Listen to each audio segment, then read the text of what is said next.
प्रिय मित्रों, सबको वेरी गुड मॉर्निंग। आप सबका स्वागत है लक्ष्य class TC Prayag YouTube platform पर। आप सब कैसे हो? आप सब बहुत अच्छे होंगे और आपकी पढ़ाई भी बहुत अच्छी जोरों पे चल रही होगी।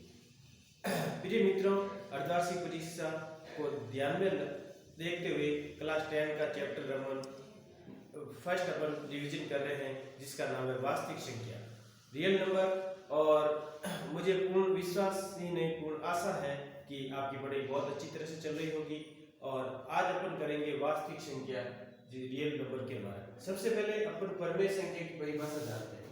इसकी परमेय संख्या की परिभाषा जानने से पहले आपको ये चीजें बेसिक है, ये कंपटीशन तक आपको पूछा जाता है। परमेय संख्या रैशनल नंबर किसको बोलते हैं? परमेय संख्या वह संख्या जो जिसको अपन P अपॉन Q के रूप में लिखते हैं, वह संख्या जो P बटा Q के रूप में, P बटा Q के रूप में लिखा जाता है, लिखा जाता है, लिखा जाता है। P और Q क्या है? पूर्णांक है। P और Q क्या है? पूर्णांक संख्या है। P का मान 0 हो सकता है, P का मान 0 हो सकता है, लेकिन Q का मान 0 नहीं होना चाहिए। P इज इक्वल टू 0, लेकिन Q is not equal to 0 होना चाहिए।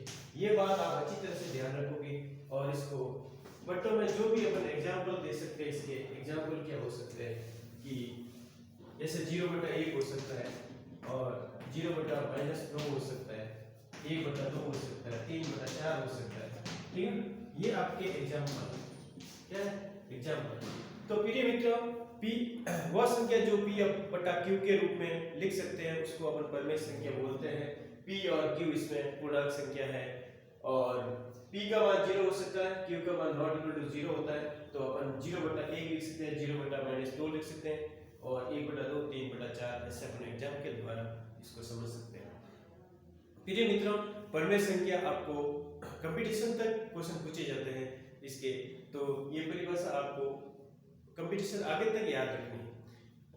तो आगे वाली परिभाषा आपकी आती है अपरिमेय संख्या। किसकी आती है? अपरिमेय संख्या। अपरिमेय संख्या जिसको इरेशनल नंबर बोलते हैं, इरेशनल नंबर बोलते हैं, तो इसकी परिभाषा आती है वो संख्या जिसको अपन रूट में लिख सकते हैं। किसको लिखते हैं? वो संख्या जिसको रूट में लिखा जाता है, वो संख्या जो रूट में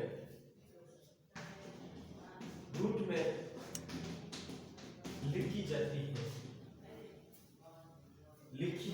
है उसे अपरिमेय संख्या कहते हैं। अपरिमेय संख्या कहते हैं।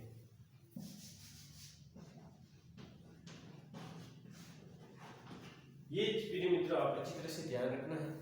अपरिमेय संख्या का अपन उदाहरण देखना चाहिए। पाई भी एक क्या है? पाई भी एक अपरिमेय संख्या है, अपरिमेय संख्या है। जैसे इसके एग्जांपल आप लिखना चाहो तो लिख सकते हैं। जैसे रूट में आप क्या लिख सकते हैं? उदाहरण के तौर पर √2 है, √3 है, √7 है, और पाई भी अपने आप में एक क्या है? अपरिमेय संख्या है। प्रिय मित्रों, ये परिभाषा भी बहुत इंपॉर्टेंट होती है, क्योंकि बच्चे कंफ्यूज हो जाते हैं परमेय संख्या और अपरिमेय संख्या के बारे में। कुछ तो बच्चे अपरिमेय संख्या की परिभाषा तक नहीं जानते। तो प्रिय मित्रों, पाई भी एक अपरिमेय संख्या के अंदर शामिल होता है। ये भी एक इंपॉर्टेंट क्वेश्चन बनता है आपके छोटे मोटे क्वेश्चन अर्धवार्षिक परीक्षा में लगभग आपके 40 से 12 आते हैं। तो ये चीजें आप छोटी मोटी परिभाषा आप सब याद रखना है। बेसिक कंसेप्ट आपका अच्छा क्लियर होना चाहिए। तब छोटे आपके खाली जगह के अंदर, सत्य असत्य के अंदर, और अवसद मतलब आपको ऑब्जेक्टिव क्वेश्चन के अंदर आपके ये क्वेश्चन पूछे जा सकते हैं। तो आगे आप दो परिभाषा, परमेय संख्या की परिभाषा आपको याद हो गई होगी। वो संख्या जो P बटा Q के रूप में लिखी जाती है, और p और q पूर्णांक संख्या है, p इक्वल टू 0 हो सकता है, q नॉट इक्वल टू 0। ये उदाहरण के लिए 0/1, 0/-2, 1/2, -3/4 ऐसे कुछ भी अपन एग्जांपल इसमें ले सकते हैं। और अपरिमेय संख्या इरेशनल नंबर, इसको रैशनल नंबर बोलते हैं, इसको इरेशनल नंबर बोलते हैं। और वह संख्या जो रूट में लिखी जाती है उसे अपरिमेय संख्या कहते हैं। पाई भी एक अपने आप में क्या है, अपरिमेय संख्या है। ये प्रिय मित्रों आपको बहुत important, very very most important है कि पाई भी एक अपरिमेय संख्या के अंदर आती है। और अपरिमेय संख्या के उदाहरण है √2, √3, √7 और पाई भी एक अपने आप में अपरिमेय संख्या के एग्जांपल के तौर पे हम बात कर सकते हैं। थैंक यू मित्रों। आगे वाला क्वेश्चन देखते हैं और इसमें आगे वाला क्वेश्चन क्या कह रहा है। आगे वाला क्वेश्चन अपन देखने से पहले आपको ये चीजें आपको रिवीजन करनी है। प्रिय मित्रों, आगे वाली परिभाषा के बारे में अपन जानकारी प्राप्त करते हैं। आगे वाली परिभाषा आपके लघुत्तम समाप्ति एलसीएम बोलते हैं और इसको इंग्लिश में नाम है लोवेस्ट कॉमन मल्टीप्लाई। इसी परिभाषा दी गई संख्याओं का वह सबसे छोटा उभयनिष्ठ गुणज ही उनका लसागु एलसीएम होता है। सबसे या ऐसा बोल सकते हैं सबसे उभयनिष्ठ, सबसे बड़ी घात जो जैसे फैक्टर लिखे हुए सबसे बड़ी घात ही उसका लसागु। ठीक है, अब इसके एग्जांपल अपन करते हैं। लसागु किसको बोलते हैं, जैसे दो संख्या आपके सामने है, जैसे 10 और 15। 10 और 15 का अपन को लसागु निकालना है, एलसीएम निकालना है, तो अपन क्या करेंगे, जैसे अपन सबसे अभाज्य संख्या आपको 1 से 100 तक याद रखनी है। ये एक इंपॉर्टेंट पॉइंट है कि अभाज्य संख्याओं अभाज्य गुणनखंड करके ही लसागु निकाला जाता है। तो सबसे पहले इंपॉर्टेंट पॉइंट है कि 1 से 100 तक आपको अभाज्य संख्या याद होनी चाहिए। तो अपन पहले 1 से 100 तक अभाज्य संख्या एक बार आपको रिवीजन करा देता हूं। अभाज्य संख्या 1 से 100 तक, ये भी आप ध्यान रखें। अभाज्य संख्या अभाज्य गुणनखंड करेंगे तब उससे पहले आपको अभाज्य संख्या याद होनी चाहिए, क्योंकि अभाज्य संख्याओं का इसमें भाग लगता है। तो सबसे पहले अभाज्य संख्या और सम संख्या होते हुए भी सबसे छोटी अभाज्य संख्या वो 2 है। 2 के बाद 3 आती है, 3 के बाद 5, 5 के बाद 7, 7 के बाद 11, 11 के बाद 13, 13 के बाद 17, 17 के बाद 19, 19 के बाद 23, 23 के बाद 29, 29 के बाद 31, 31 के बाद 37, 37 के बाद 41, 41 के बाद 43, 43 के बाद 47। इंपॉर्टेंट पॉइंट यहाँ पे बनता है कि 1 से 50 तक 15 संख्या होती है। कितनी होती है? 15। 1 2 3 4 5 6 7 8 11 12 13 14 15 संख्या होगी। और 50 से 100 तक 10 संख्या होती है, वो भी अपन लिख देते हैं। 50 से 48 के बाद आएगा 53, 53 के बाद 59, 59 के बाद 61, 61 के बाद 67 और उसके बाद 71, 71 के बाद 73, 73 के बाद 89, 89 के बाद 89, 83, 83 के बाद 99, 99 के बाद 97। 1 2 3 4 5 6 7 8 9 10। ये टोटल 1 से 100 तक 50 संख्या होती है। कितनी होती है प्रिय मित्रों? 50 नहीं 15 होती है। कितनी होती है? 25 संख्या होती है। 1 से 100 तक टोटल 25 संख्या होती है। जैसे 1 2 3 4 5 6 7 8 9 10 11 12 13 14 15 16 17 18 19 20 21 22 23 24 25 25 संख्या होती है 1 से 100 तक।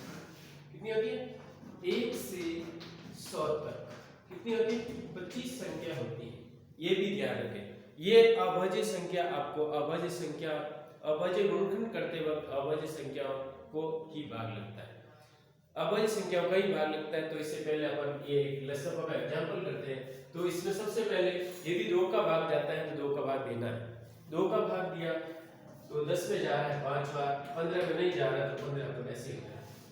अब आपको देखना है 2 का भाग जाता है नहीं जाता है। 2 का भाग मेरे मित्रों नहीं जाता है। इसमें जाता है 3 का भाग। 5 में 3 का भाग नहीं जाता है तो कोमा लगानी छोटी सी आपको, और 15 में 5 बार जाता है। फिर 5 का भाग इसमें 1 बार जाता है। तो जब आपका यहाँ पे भागफल के रूप में 1 1 आ जाए तो गुणनखंड के रूप में, तब आपको इसको सॉल्व करते हैं तब तक। तो अपन 10 और 15 का लसागु 2 × 3 × 5 हो जाएगा। तो लसागु क्या आ जाएगा? 2 × 3 × 5 एलसीएम। तो 2 3 2 6 6 5 30 इसका लसागु आ जाएगा। कितना आ जाएगा? 30 इसका लसागु है। प्रिय मित्रों, 2 से अधिक 1 या 2 से अधिक अपन संख्या भी ले सकते हैं। 2 संख्या या 2 से अधिक ले सकते हैं। तो इसमें मिनिमम आपके 2 संख्याओं का लसागु निकाला जाता है। एक संख्या का अपन लसागु नहीं ले सकते। अब देखो आगे वाला क्वेश्चन, एक एग्जांपल 3 वाली संख्या का अपन लसप करते हैं, उसके बाद आगे वाली परिभाषा अपन समझते हैं क्या कह रही है आगे वाली परिभाषा। जैसे 3 संख्या आप यहाँ पे मान लो,